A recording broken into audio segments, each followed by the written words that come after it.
Tony the Pool Boy, Episode 1. Every morning starts the same. A humble breakfast, a quick check of my tools, and then off to clean the pools of the rich and famous. Today, I'm at the Edwards mansion. Little did I know, this day would change everything. It was an ordinary Tuesday afternoon, and the sun blazed high in the sky. The kind of heat that made the concrete shimmer and the pools a necessary luxury. I, Tony, was at the mansion of Mr. and Mrs. Edwards, diligently cleaning their vast, crystal-clear pool. The job was monotonous, but it paid the bills, and besides, being around the wealthy was an interesting way to pass the time, even if I was only on the periphery of their world. As I scrubbed the edge of the pool, I heard the unmistakable sound of high heels clicking against the patio. Debbie Edwards, the spoiled daughter of the millionaire couple, strolled towards me, her designer sunglasses perched on her head, and an air of entitlement surrounded her like a cloud. Debbie was everything you'd expect from a girl born into money, beautiful, confident, and utterly insufferable. "Hey, pool boy," she snapped, her voice dripping with disdain. "Be careful where you're splashing that water. Do you know how much this dress costs?" I looked up, my brow furrowed in annoyance. "Sorry, miss. I'll be more careful." But fate had a different plan. As I shifted my grip on the hose, a sudden jet of water shot out, drenching Debbie's dress. For a moment, time stood still. Her eyes widened in shock, and then a storm cloud of rage passed over her face. "You idiot," she screamed, raising her hand and delivering a sharp slap across my face. The sting was less painful than the humiliation. Before I could react, my phone buzzed in my pocket. I reached for it, eager for any distraction from the confrontation. I glanced at the screen, and my heart skipped a beat. It was a message from my sister, Lucy. "Tony, where are you? Dad has lifted your probation. You can now enjoy the family's wealth." Probation? Family wealth? You see, I wasn't always a pool cleaner. There was a time when the name Tony Smith meant something in this town. I said to myself as a beam of hope raised through my face. "I'll be careful, miss." "Sorry about the water," I replied. "Do you know how much this dress costs?" Debbie asked. "It was an accident, I swear," I answered. "Debbie and I were classmates once.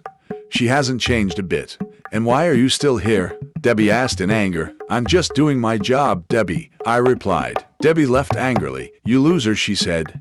And as soon as I was done cleaning the pool, it was time to face my past and my future. The drive home felt different today. I drove straight to my family mansion to see everyone so eager to see me.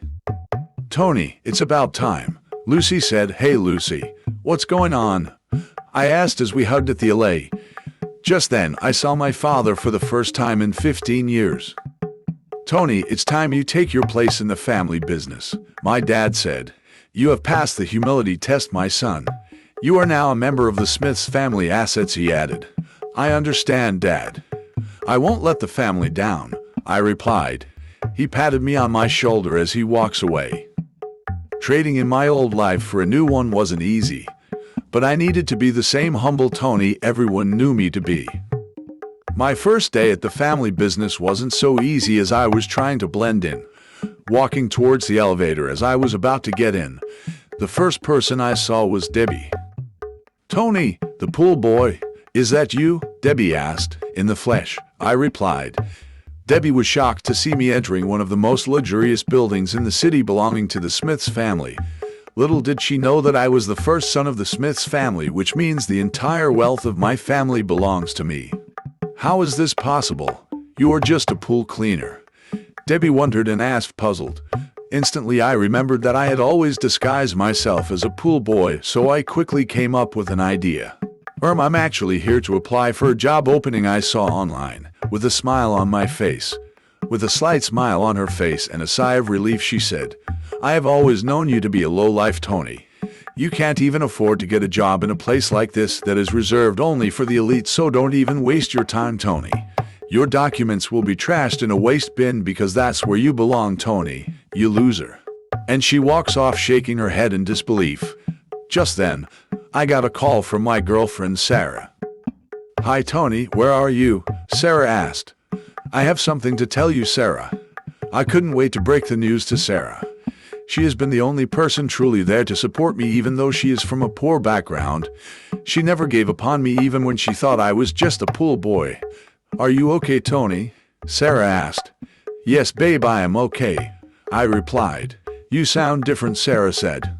"I am fine," I replied. "But there's something I have been keeping away from you, Sarah."